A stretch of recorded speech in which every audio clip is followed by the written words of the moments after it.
For over 3,000 years, one object has held the power of God. A sacred chest said to carry the 10 Commandments, lost to the world or hidden in plain sight. No record, no trace, no proof. For centuries, it became the greatest mystery in human history. This is the Ark of the Covenant.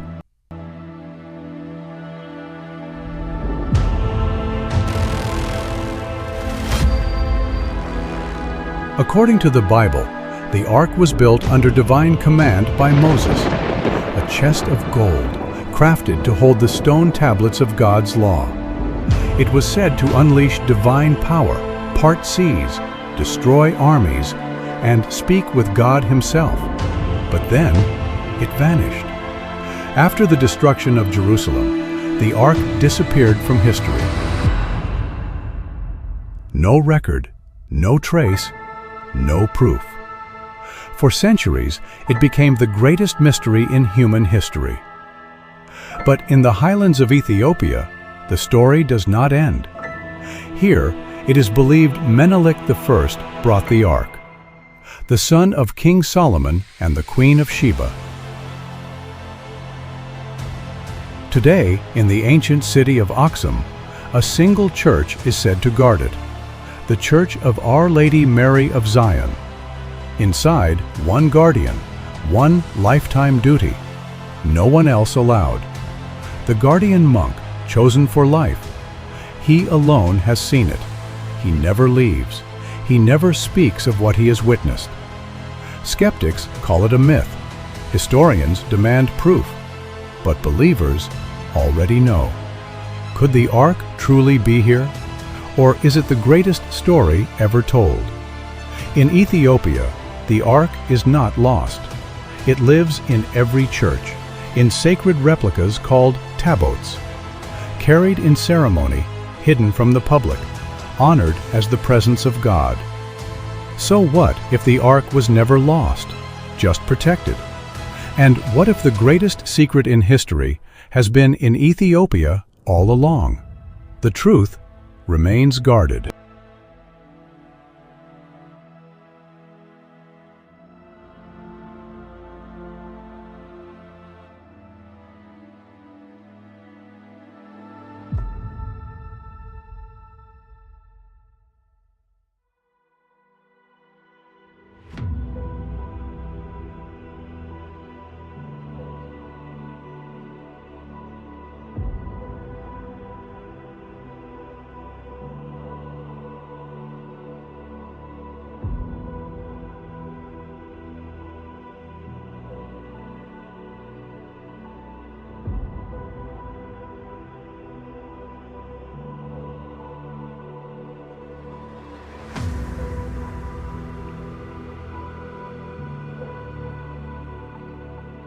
One of the most fascinating claims about the Ark's fate comes from Ethiopia, where the Ethiopian Orthodox Church believes that the Ark of the Covenant was brought to Aksum, the ancient capital of Ethiopia, where it is currently housed in the Church of Our Lady Mary of Zion.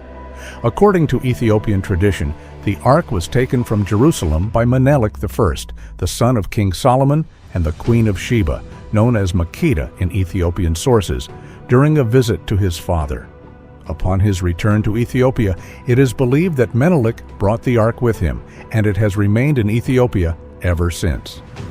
This claim is deeply embedded in Ethiopian religious and national identity. The Ethiopian Orthodox Tewahedo Church considers itself the guardian of the true Ark, which is said to be housed in a small chapel adjacent to the Church of Our Lady Mary of Zion. The Ark is kept under strict secrecy, and only the appointed guardian of the Ark, a monk who dedicates his life to this sacred duty, is allowed to view it. The guardian remains within the chapel grounds for his entire life, protecting the Ark and ensuring that it is never seen by the outside world. This claim has sparked intrigue and debate for centuries. Some scholars and archaeologists have dismissed it as legend, pointing out that no external verification of the Ark's presence in Ethiopia has been allowed. Others, however, view the long-standing Ethiopian tradition and the Church's devotion to this belief as compelling evidence that the Ark may indeed be in Ethiopia. The tradition has persisted for over a millennium, and the claim remains a core part of Ethiopia's Christian identity. The secrecy surrounding the Ark in Ethiopia has only fueled the mystery. No one, not even church officials or visiting dignitaries, is allowed to see the Ark. This has led to widespread skepticism, as critics argue that the Ark's location cannot be verified without physical evidence. Nonetheless, for the Ethiopian Orthodox faithful, the Ark's presence in their country is a matter of deep spiritual significance, and it continues to inspire pilgrimage and devotion. The Church of Our Lady Mary of Zion has thus become a place of religious pilgrimage and international curiosity. While many visitors come to Axum hoping to catch a glimpse of the Ark or learn more about its history, they are met with the enduring mystery of the Ark's concealment and the strict traditions that protect it. The debate surrounding the Ethiopian Orthodox claim has continued for centuries, adding to the lore and allure of one of the most sacred relics in biblical tradition. This blend of faith, history, and mystery makes the Ethiopian claim to the Ark one of the most enduring and fascinating in the world. Whether the Ark resides in Ethiopia or elsewhere, the tradition has become an essential part of Ethiopian religious culture, and it continues to captivate the imagination of believers and scholars alike.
The Ethiopian legend of the Ark of the Covenant centers around Menelik I, who is traditionally believed to be the son of King Solomon of Israel and the Queen of Sheba, Makeda.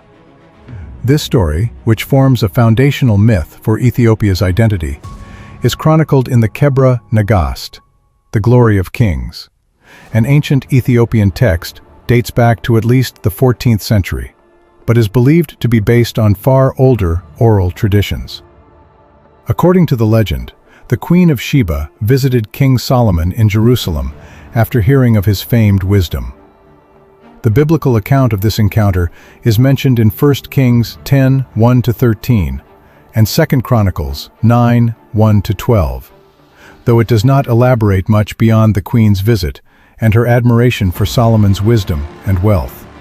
The Kebra Nagast, however, expands upon this story, claiming that during the queen's visit, Solomon and Sheba had a son, Menelik. As the legend goes, Menelik was raised in Ethiopia, and when he reached adulthood, he journeyed to Jerusalem to meet his father, King Solomon. Upon his arrival, Solomon warmly received Menelik, and the two developed a strong bond. After spending time in Israel, Menelik expressed his desire to return to Ethiopia. Solomon, who wanted his son to remain in Israel, offered him the throne, but Menelik insisted on returning to his mother's kingdom. Before Menelik departed, Solomon, according to the Kebra Nagast, ordered the eldest sons of the Israelite priests and nobles to accompany Menelik back to Ethiopia. However, as part of this divine narrative, these companions secretly conspired to take the Ark of the Covenant with them, believing that the presence of the Ark in their new home would provide God's protection and favor. In the legend, neither Solomon nor Menelik was aware of this plot. It was only after they had departed Jerusalem that Menelik and his companions realized that they were carrying the ark. Once they understood what had happened, the legend suggests that Menelik embraced this as divine will. The text describes how the group, led by Menelik and guided by God, made their way back to Ethiopia with the ark. Upon their arrival, the ark was installed in the city of Axum, where it has remained ever since, according to Ethiopian tradition. This story has had a profound impact on Ethiopian religious and national identity. Menelik is considered the founder of the Solomonic dynasty, which ruled Ethiopia for centuries, claiming descent from King Solomon and the Queen of Sheba. The Ark of the Covenant's presence in Ethiopia is seen as a divine blessing and a symbol of Ethiopia's unique place in both biblical history and Christian tradition. From historical and religious context, Ethiopia has a long and complex history that intertwines with ancient religious traditions, making the legend of the Ark of the Covenant an essential part of its spiritual and national identity. While the Ark's journey to Ethiopia is the subject of legend, Ethiopia's connection to the biblical world and early Christianity is deeply rooted in historical fact.